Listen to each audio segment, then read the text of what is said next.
మనకున్న స్థితిగతులను బట్టి, మనకున్న పరిస్థితులను బట్టి, మనకు కలిగిన వేదన బట్టి, మనకు కలిగిన దుఃఖాన్ని బట్టి చేత్తో అన్నం కలుపుకుంటాం కానీ నోటి దాకా పెట్టుకుంటాం కానీ నోట్లోకి ఆహారం వెళ్దు. కానీ నువ్వు ఎటువంటి సమస్యతో ఉన్నా, ఎటువంటి ఇబ్బందితో ఉన్నా, ఎటువంటి వేదనకర పరిస్థితితో ఉన్నా ఈ రాత్రికాల సమయంలో దేవుని సన్నిధిలోకి వచ్చి కూర్చున్నావు గనక దేవుడు తప్పకుండా నీ దుఃఖాన్ని, నీ సమస్యని చూస్తున్నాడు. ఆయన యొద్దకు వచ్చిన వారిని ఆయన ఏమాత్రమో త్రోసివేసే దేవుడు కాదు.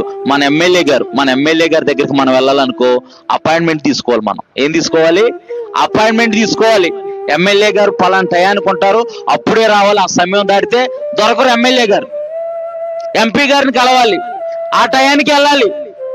అది మనం ఎవరైనా పెద్దవాళ్ళ చేత రికమెండేషన్ చేయించాలి. వారి నాయకులు కనుక వారికి ఉన్న బిజీ షెడ్యూల్ని బట్టి వారు ఎవరిని పడితే వాళ్ళని కలవరు.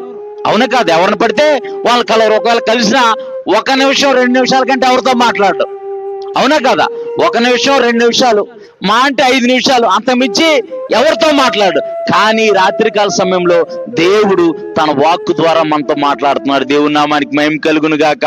ఆయన వద్దకు వచ్చిన వారిని ఆయన ఏమాత్రము త్రోసివేసే దేవుడు కాదు.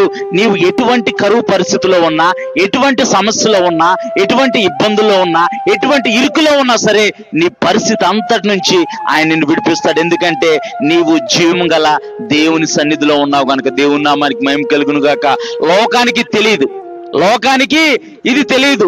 లోకం అనుకునేది ఆ సమస్యలోనే ఉండి నా టైం బాగలేదు, నా రాత బాగలేదు, నా దరిద్రం వెంబడిస్తుంది నన్ను, నా స్థితి ఏదే అని చెప్పేసి అలా సర్దుబాటు చేసుకొని బతుకుతుంది లోకం.